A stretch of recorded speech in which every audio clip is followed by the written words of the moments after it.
The way Americans elect their representatives feels broken to a lot of people, and it's not hard to see why. In the 2020 presidential election, Democrats won the popular vote, but could have easily lost the Electoral College. In Congress, a party can win a majority of seats while getting fewer votes statewide than the opposition. Gerrymandered districts ensure that most congressional elections are foregone conclusions before a single ballot is cast. When you zoom out, it's clear that the first past the post system, where you win a district with just the plurality of votes, doesn't reflect what voters actually want. This is why proportional representation keeps coming up in reform conversations. The question is whether it's actually the solution, or whether swapping systems would create different problems that might end up being just as bad. Let me start with what proportional representation actually is and why people think it could fix things. Instead of each district electing one representative with the most votes, PR would create multi-member districts where seats get allocated based on the vote share each party receives. So if a district has 10 seats and Republicans get 40% of the vote while Democrats get 50% and independents get 10%, you'd roughly get 4 Republican seats, 5 Democrat seats, and 1 independent seat. It sounds straightforward in theory, and the promises are genuinely compelling. And PR, by the way, will be standing for in this essay, or video I should say, as a proportional representation system. So when you hear PR, assume that's what it means. The case for proportional representation is strong on multiple fronts. First, it eliminates gerrymandering almost entirely.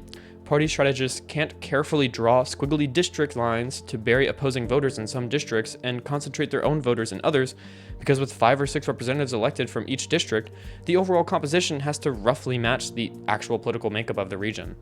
Research on Texas, which has one of the most gerrymandered maps in the country, shows that even when researchers applied PR to the existing gerrymandered districts without redrawing anything, it basically corrected the bias, which is a pretty big deal.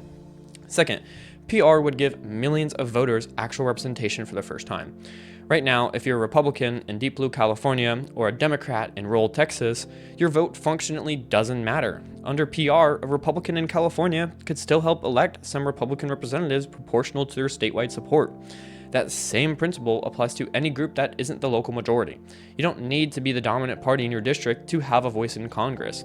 For communities of color, this matters, particularly because they'd have an easier time electing candidates of their choice without needing to be regionally concentrated. Third, there's genuine evidence that PR systems produce policies that more closely match what voters actually want. Countries with proportional representation tend to have higher voter turnout, more responsive politicians, and interestingly, greater social welfare spending. In Denmark, a PR country, 84.1% of voters participated in recent elections compared to 62.3% in Canada, and voters could actually vote for the candidates they preferred rather than voting strategically to block a party they disliked. You could also avoid inversions with situations where the party that wins fewer votes nationwide wins the majority of the seats, which has happened in the US multiple times. But here's where the counterarguments get pretty bad, and some of them actually have real merit. The biggest concern isn't abstract, it's about what would happen in practice if Congress suddenly operated with PR. The most obvious problem is that you'd likely get more parties in Congress, which people worry could create gridlock and empower fringe movements. Except this is where the actual data gets interesting. PR countries don't uniformly have more gridlock than the US. Germany, Ireland, Denmark, and others with proportional systems actually form stable governments more reliably than the current American system does. They've just learned to govern through coalition building instead of assuming one party will control everything. In a way, that's more democratic. You're forced to negotiate rather than ram through policies on razor-thin partisan majorities. The genuine tension isn't whether PR causes instability, which it doesn't, but whether it eliminates the clear accountability you get from knowing one party is in charge. When you've got 3 or 4 parties in a governing coalition, who do voters blame when policy fails? This is a real question, even if empirical evidence from other democracies suggests voters figure it out fine and actually like the compromise-driven results. It's also worth noting that this concern doesn't apply as intensely in the US because we have a separately elected president, unlike parliamentary systems where the coalition has to hold together or the government falls. Another objection is more practical and harder to dismiss: the local representation problem. Right now, you know who your representatives is. They campaign in your neighborhood, they know your local issues, and you can show up at their office if you're having trouble with Social Security benefits. Under PR, you might have 6 representatives from your district, and it's less clear who you'd go to for help. Your representative might be from the other side of the state. They won't campaign door to door in your neighborhood because they're running in a 6-member district the size of a small state. This actually matters more than it sounds. People genuinely rely on congressional offices for constituent services. Advocates for PR counter that you'd still have representation, just not the concentrated kind, and that districts don't need to be absurdly large if you're thoughtful about design. If a state has 30 representatives and you create 6 5-member districts, you're still covering a manageable area. But the point stands, something would be lost. Whether what you'd gain in proportionality and voter voice is worth it depends on how much you value having that particular kind of local connection. There's also a constitutional wrinkle.